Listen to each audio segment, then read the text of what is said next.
સુરતના અડાજણમાં ગઈકાલે મોડી રાત્રે 25 વર્ષ જૂના જનકપુરી એપાર્ટમેન્ટના 2 માળ એકાએક ધરાશાયી થતા લોકોમાં ડરનો માહોલ છવાયો।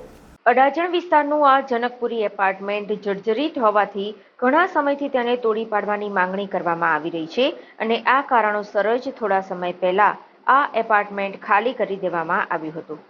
જોકે ગઈકાલ રાતની આ ઘટના બાદ આસપાસની સોસાયટીના લોકોમાં ડરનો માહોલ જોવા મળી રહ્યો છે।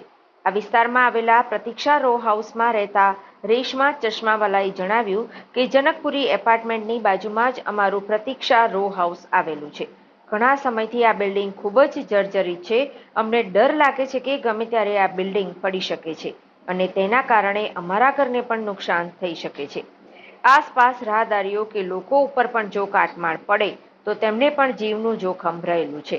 વધુમાં તેઓએ જણાવ્યું કે આ સ્લેબ જ્યારે ધરાશાયી થયો ત્યારે અમે હેબતાઈ ગયા હતા અને ભૂકંપના આંચકા આવ્યાનો અનુભવ થયો હતો। અમે ઘરની બહાર નીકળ્યા તો ધૂળની ડમરીઓ ઉડી રહી હતી। રાતના સમયે ઘટના ઘટતા કોઈને ઈજા થઈ નથી।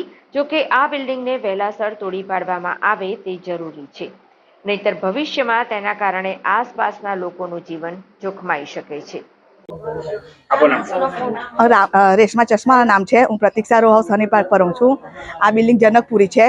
તે અડધી રાતે 1:30 વાગે પડી તો અમને એવું લાગ્યું પહેલા ભૂકંપ જ આવ્યો। અમને પહેલા ઘરમાં સુતલ તેવું લાગ્યું। પછી બહાર આવીને જોયું તો આખી બધું ધૂળ થઈ ગયેલું હતું। એટલે અમે અહીં આવીને જોયું તો 2 માળ ધરાશાયી નીચે પડી ગયેલા હતા। જો દિવસના આ બધી વસ્તુ બની હતી તો માતા છોકરા અહીંયા રમે છે, સીધે કામ બધા કરે છે, સાંજે બધા અમે બેસેલા હોઈએ છીએ અહીંયા, તો કોઈની જાનહાનિ થઈ જ શકતે। ને બીજી સમસ્યા એ છે આવ્યા 4 વર્ષથી પાણી આટલું બધું ભરાયેલું છે। અમે કેટલી એસએમસીમાં કમ્પ્લેન આપી પણ એ લોકોએ કંઈ એ કર્યું નથી। ને અમારે તો કંઈ પાણી ભરાયેલું તો 500 રૂપિયા દંડ ફટકે કરી નાખે છે એસએમસી ને આ કરતા નથી ને અમે કહીએ છીએ તો આ બિલ્ડર લોકો એમ કે પૈસા ખવડાવે તમારે જે થાય તે કરી લો। અચ્છા, બિલ્ડિંગ કેટલા વર્ષ જૂની છે? 25 વર્ષ જૂની છે ને આ વર્ષથી કઈ 6 મહિના ખાલી કરાવ્યું હશે। હાલમાં કોઈ અત્યારે હાલમાં કોઈ નથી રહેતું, બિલ્ડિંગ ખાલી છે।